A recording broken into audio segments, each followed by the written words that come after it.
আলাইকুম। দীর্ঘ কিছুদিন বৃষ্টি হওয়ার পর আজকে রোদ উঠেছে আলহামদুলিল্লাহ। প্রচণ্ড রোদ উঠেছে। কিন্তু দুঃখের বিষয় আমার মরিচ গাছগুলো রাগ করেছে।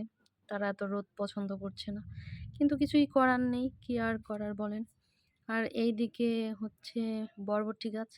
এগুলো চারা লাগানো হয়েছে। কিন্তু এদের মধ্যে আবার বীজ বোনা হয়েছে। সেটা কোনটা হয় সেটা দেখা যাক। আর এইদিকে আমার লাউ গাছ পচে গেছে, কিছু করার নেই। এই দুইটাই আছে, দেখা যাক হয় কি না।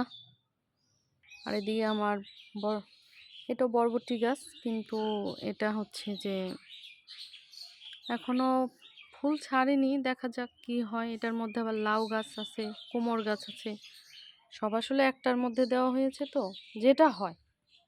প্রচুর বৃষ্টির কারণে সব কিছুই নষ্ট হয়ে গেছে। ঢেঁড়স গাছগুলো নষ্ট হয়ে গেছে।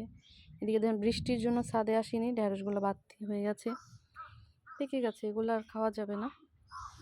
যাই হোক, এত কষ্টের মধ্যে একটা খুশির খবর এটাই, সব কিছু হয়েছে আর না হয়েছে। পুঁই শাক হয়েছে আলহামদুলিল্লাহ। আমার হাজবেন্ডের পুঁই শাক, এই যে এগুলা অনেক ভাজি পছন্দ। পুঁই শাকের যেগুলা কি হয়, দানা না কি বলে, এগুলা তার অনেক পছন্দের একটা ভাজি। আর আমার ফুল গাছগুলোর অবস্থা খুবই খারাপ, সেগুলো তো আর বলে নাই। অনেক ফুল গাছ উঠিয়ে ফেলেছি গাছ নষ্ট হয়ে যাওয়াতে। আসলে ছাদ বাগান করতে ভালো লাগে, যখন কোনো চারা বুনি বা যত্ন করি খুব ভালো লাগে। কিন্তু পরবর্তীতে যখন সেগুলো নষ্ট হয়ে যায়, থাকে না, বা প্রচুর বৃষ্টিতে কিংবা খরায় নষ্ট হয়ে যায়, তখন খুবই খারাপ লাগে। এর জন্য আর এখন তেমন একটা যত্ন করি না। ড্রাগন গাছগুলোর অবস্থা খুবই খারাপ, ফুল ধরে পড়ে যায়। কিছু ড্রাগন গাছ থেকে মানে আলাদা চারা করা হয়েছে, এগুলো পাল্টানো হবে।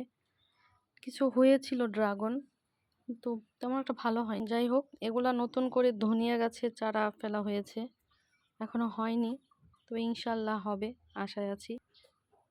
গাছগুলো একেবারেই নষ্ট হয়ে আছে, প্রচণ্ড বৃষ্টির পর একটু হালকা রোদ উঠলে হয়তো গাছগুলো আস্তে আস্তে ঠিক হতো, কিন্তু প্রচণ্ড রোদ। একে তো বৃষ্টি, তার মধ্যে এটা হচ্ছে আমাদের বাসার সাইডের ভিউটা অনেক সুন্দর, আমার অনেক পছন্দের একটা জায়গা। এই জায়গাটা মাঝে মাঝে এখানে দাঁড়িয়ে থাকলে খুব ভালো লাগে।